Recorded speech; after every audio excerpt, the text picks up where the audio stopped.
కొమరంభీం ఆసిఫాబాద్ జిల్లా కాకశ్నగర్ లో బీజేపీ ముందు వరుసలో ఉందని కాంగ్రెస్ ని ప్రజలు నమ్మడం లేదని ఎంపీ నగేష్ అన్నారు.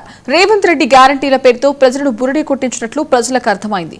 కేంద్ర నిధులతో కాంగ్రెస్ నగర్ మున్సిపాలిటీని అభివృద్ధి చేస్తున్నామని చెప్పారు. ఇక త్వరలో రైల్వే అండర్ బ్రిడ్జ్ నిర్మాణం పూర్తి చేస్తామని కాంగ్రెస్ నగర్ లో వందే భారత్ తో పాటు మరికొన్ని రైళ్లు వాగేలా ప్రయత్నిస్తున్నట్లు ఎంపీ నగేష్ చెప్పారు.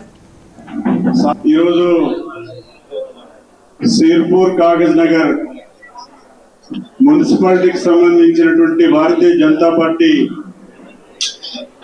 30 అభ్యర్థుల్ని వాళ్ళ యొక్క పరిచయ కార్యక్రమంలో స్థానిక శాసనసభ్యులు సోదరులు పాయలవాయి హరీష్ బాబు గారు, జిల్లా పార్టీ అధ్యక్షులు ధోని గారు, శ్రీశైలం గారు, కొత్తపల్లి శ్రీనివాస్ గారు, వేదికటువంటి మిత్రులందరికీ మరొకసారి నమస్కారం.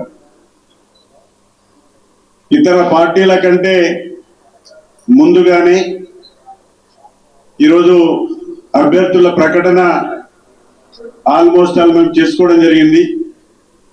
ఇది ఒక సంకేతం. ఎందుకంటే భారతీయ జనతా పార్టీకి కాగజ్ నగర్ మున్సిపాలిటీ ప్రజలందరూ కూడా భారతీయ జనతా పార్టీకి పట్టం కట్టాలని చెప్పేసి సిద్ధంగా ఉన్నారు.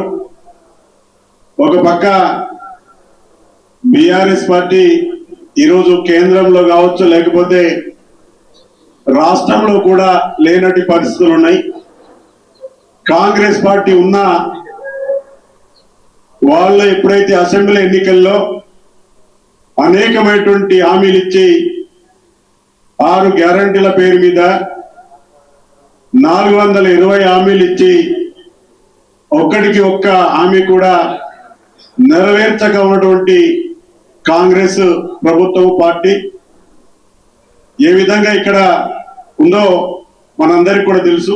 ఈరోజు సిర్పూర్ కాగజ్ నగర్ ఉద్యోగ విరమణ చేసిన ఉత్తమ ఉపాధ్యాయ అవార్డు గ్రహీత మేడా